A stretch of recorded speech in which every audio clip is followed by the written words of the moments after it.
ইসলামী আন্দোলন বাংলাদেশ চরমোনাই সহ অনেক মুআজ্জাজ মুরব্বিয়ানে কেরাম এখানে উপস্থিত আছেন, যুবক ভাইরা আছেন, আমার সম্মানিত মায়েরা বোনেরা আছেন, আমার অনেক মুরব্বী এবং ভাইরা আছেন। সবাই আপনারা কেমন, ভালো আছেন? আলহামদুলিল্লাহ।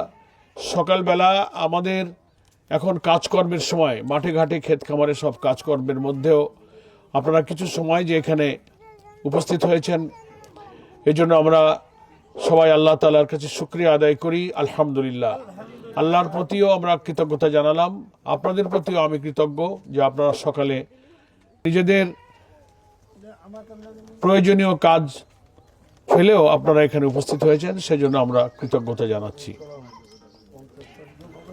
খুব সংক্ষেপে আমরা দু চারটি কথা বলে আমরা বিদায় নেব। আমাদের আজকে এই ইউনিয়নের দিনব্যাপী গণসংযোগের কর্মসূচি আছে। আপনাদের কাছে পয়লা কথা হলো, গত বছরের জুলাই আগস্টের একটা গণ অভ্যুত্থানে আমাদের একটা রাজনৈতিক পরিবর্তন হয়েছে দেশে, এটা তো টের পেয়েছেন আপনারা।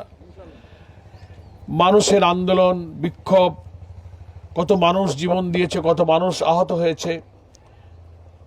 সেই সময়কার রাষ্ট্রের দুঃখ, কষ্ট, বঞ্চনা, শোষণের বিরুদ্ধে আমাদের ছাত্র সমাজ সে আন্দোলনের সূচনা করেছিল। এক পর্যায়ে দেশের সব শ্রেণী পেশার মানুষ সে আন্দোলনে যুক্ত হয়েছিল। তারপরেই কিন্তু আমাদের রাজনৈতিক পরিবর্তন দেশে হয়েছে। কেন তারা এটা করেছিল?